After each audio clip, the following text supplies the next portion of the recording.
Dapat Genesis, magplano ka na.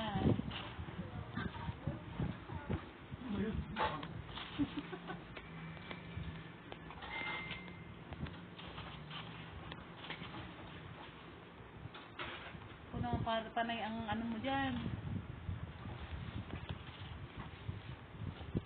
Tama na yan, ha? Last na yan. No.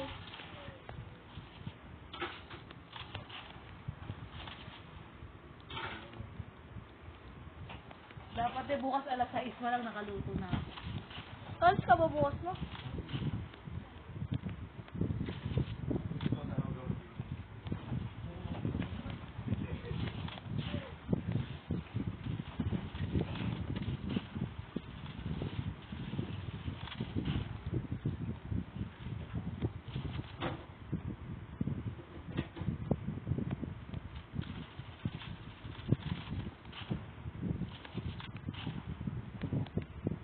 Kaya yun ako pinagalitan ni Father si Mate sa kasi. Habang hinihintay ko yung budget proposal, pinasa ko na. Ginawa nila dun yun eh. Tapos pinasa ko.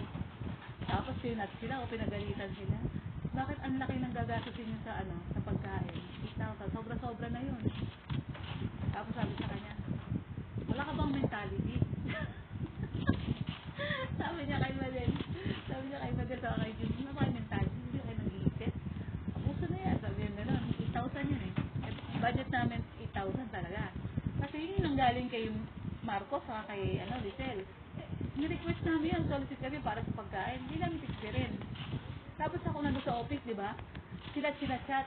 Kaya dinahipag-usap tayo si Father eh. Chat lang ng chat si Father sa kanila. Tapos pumunta sila dito, wala pa ako. Nandun pa ako sa opisina. Tapos, nung ako na, tinawag si Ate Edna. Si Ate Edna tinawag, hindi ako eh. At sabi ni Lily, Ate Ed, tawagan ni Father. Tapos sa pagalitan sila dun nun. Tapos nung umalis siya, kasi ang pinag ko lang kay Father, meron po akong 5K para sa galing kay Kapchan.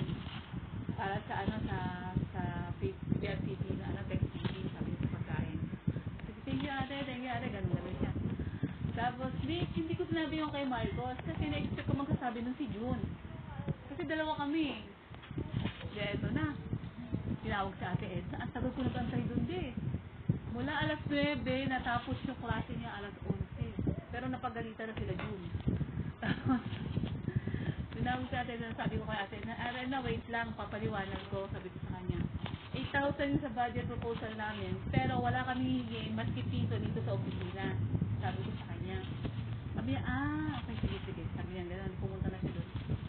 Kaya nung ginausap ni Father, saglit lang bumalik na sa akin. Sabi sa akin natin na, ready mo na lang yung yung mga resibo, gawa na agad kayo ng report after 2 days. Sabi niya, gano'n. Sabi ko, sige, wala nang problema eh.